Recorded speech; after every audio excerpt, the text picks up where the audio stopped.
Financial aid basics. This week we will discuss basic information you need to know about financial aid. What do we mean by financial aid? Financial aid is monetary assistance that can be applied to your bill for college. It can come in many forms, including money that the government or other groups give to students that doesn't have to be paid back, money that is borrowed and does have to be paid back, and money that is earned through on-campus employment. The Office of Financial Aid coordinates assessments of whether a student is eligible for aid and which type, and arranges distribution of aid funds. Why should students learn about financial aid?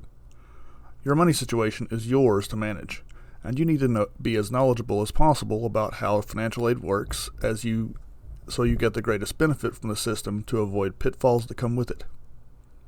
Learning about financial aid will tell you what opportunities there are and how taking advantage will impact you.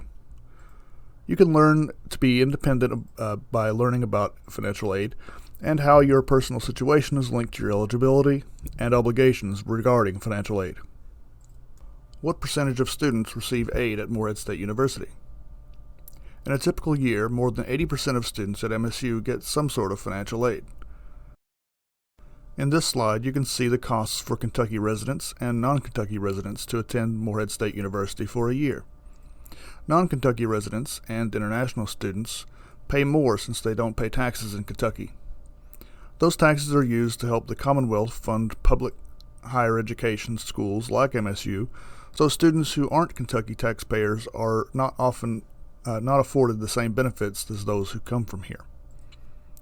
Compared to other schools, MSU is a very economical option, but as you can see, college can be expensive. All of these prices are flexible except tuition. You can buy books from different vendors to bring the price down, although if you buy MSU's bookstore, you can use financial aid to pay. You can choose more cost-effective housing or meal plans.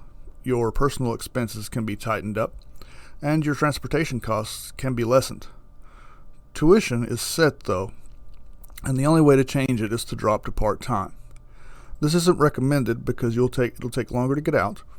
You're more likely to drop out if you're part-time, and most are not eligible for financial aid anymore if they are part-time. And looking at the figures you can see on the screen, who has that kind of money lying around? This is why so many students need some sort of financial aid. Why is tuition so high? It pays employee salaries on campus. It pays for operational upkeep of our buildings and grounds, our computer technology, our software, our security costs, programs for students, and more. There's a lot to pay for to give students the kind of experience they need in college. Why do books cost so much? It's the same idea as the previous slide.